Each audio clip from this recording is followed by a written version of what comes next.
Yop les gens, c'est Aquaneo. Bah écoutez, on se retrouve pour une nouvelle vidéo. Donc la troisième vidéo de la série pour les débutants, conseils et astuces. Donc concrètement, on avait vu l'achat de l'aquarium. Donc on avait dit qu'on partait sur un aquarium neuf, c'était le plus sûr pour un débutant. Je vous avais parlé des ustensiles de base à avoir, les gars, pour bien démarrer. Le positionnement de l'aquarium à la maison, où est-ce qu'on va le mettre, et la partie donc budget, la partie argent. Donc là, je vais m'attaquer surtout donc au décor et à la mise en place des plans, du décor, du sable, etc. On, on fera les poissons une autre fois parce que je vois que je vais pas y arriver sinon vu que j'ai en gros 9 minutes pour refaire la vidéo. Donc concrètement, le décor. Alors, tout d'abord, le substrat, comme je vous l'ai dit, c'est le terreau donc pour les plantes aquatiques. Donc c'est la couche que vous allez mettre en premier, c'est le substrat. Donc en gros, vous mettez 2-3 cm de substrat. Au fond du bac. Petite astuce les gars, c'est assez important. Le substrat, vous laissez en fait le contour des vitres de votre aquarium, vous laissez un petit espace de 1 à 2 cm où vous mettez pas de substrat. Vous voyez, contre les vitres, en fait, vous mettez pas le substrat. Vous laissez une petite bande partout, tout autour du bac, une petite bande de 1 à 2 cm où vous mettez pas votre substrat et vous mettez du sable pour combler en fait ce trou. Alors pourquoi c'est très simple, c'est qu'en fait le substrat, quand c'est collé à la vitre, au bout d'un moment, vu que ça bosse là-dessous, hein, les gars, je sais pas, il y a une vie aussi qui se crée dans le terreau, dans ce substrat, et donc c'est un petit peu disgracieux, c'est pas très joli, des fois ça devient verdâtre ou rougeâtre, donc c'est pas terrible. Donc vaut mieux qu'il y ait du sable, voilà. Donc vous laissez ce petit contour, ce sera nickel. Ensuite, vous rajoutez du sable, donc par-dessus. Alors le sable, deux choses. Premièrement, il faut le rincer. Quand vous achetez votre sable, il faudra le rincer, les gars, parce que sinon vous allez avoir pas mal de petites particules. Bon, c'est pas un drame, mais c'est un petit peu chiant. Bon, vaut mieux bien le rincer à l'avance, c'est mieux. Concernant le sable en lui-même, bon, pour un débutant, je conseille le sable de Loire, les gars, il n'y a pas photo.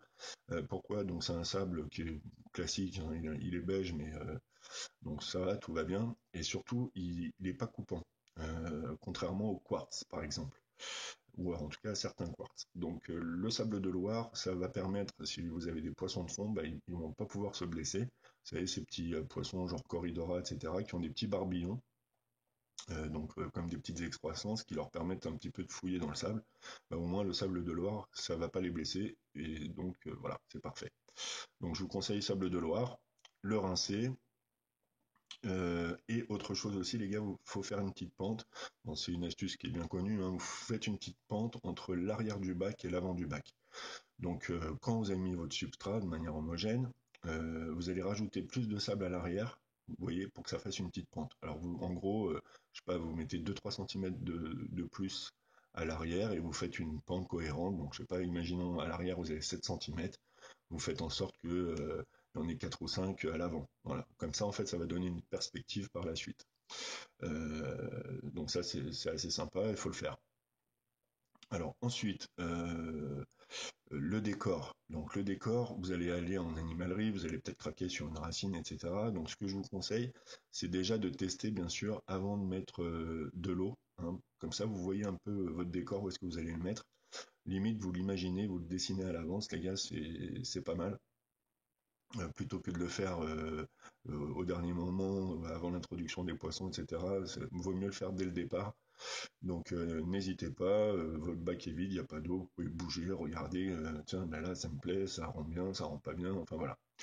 Euh, Ensuite, pensez aussi où vous allez mettre vos plantes par rapport à ce décor, c'est-à-dire par rapport à ces racines. Donc il y a deux, en gros, je fais vite, mais il y a deux sortes de racines. Les racines de mangrove, un peu comme celles que vous avez devant vous, là, mais en plus petit, et les racines araignées, qui sont des petites racines tentaculaires, ça fait un peu comme un arbre en automne, vous voyez, où il y a juste les branches qui sont assez sympas aussi d'ailleurs. Voilà.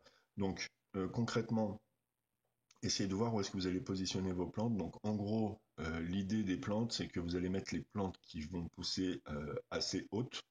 Donc les plantes hautes, en fait, vous allez les mettre à l'arrière du bac et plus vous allez aller vers l'avant, plus vous mettez des petites plantes, tout simplement pour pas que les grandes cachent ce qu'il y a derrière, quoi, hein. C'est logique.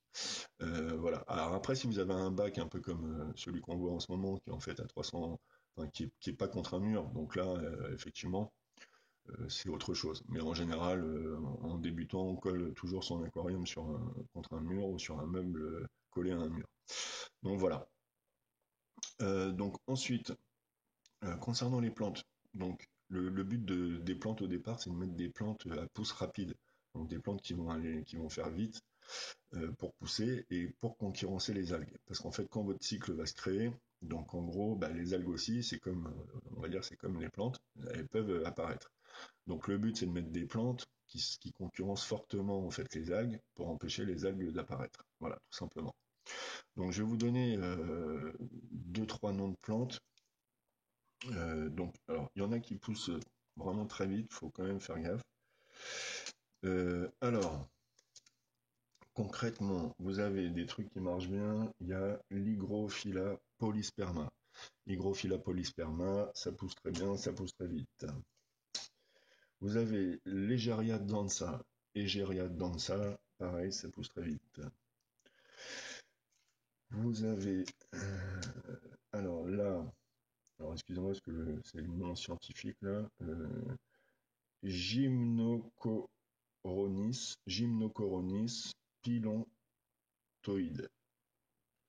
Voilà. Bon, c'est un peu compliqué comme nom de plante, hein, mais voilà. Ensuite, vous avez une qui marche très bien aussi, mais il faut faire gaffe, ça pousse super vite. C'est donc la Valicineria spiralis. Valicineria spiralis. Je vous conseille également de prendre une Anubia. Alors l'Anubia, moi j'ai la Barterie, mais en fait il y en a pas mal de sortes. Elle a l'avantage, elle a deux gros avantages cette plante.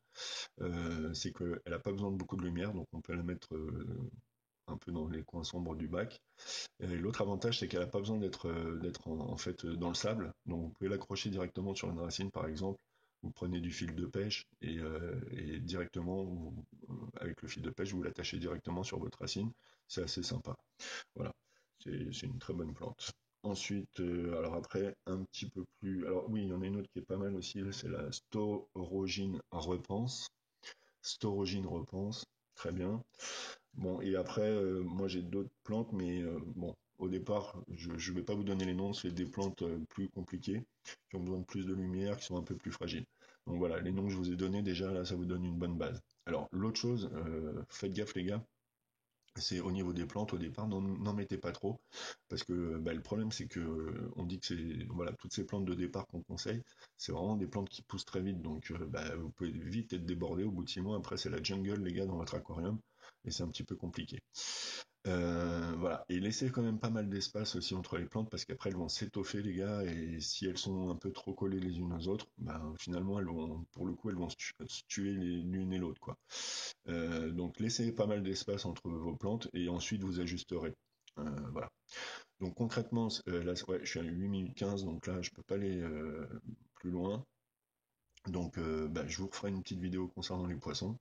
Voilà, concernant la cohérence, etc. des poissons à voir.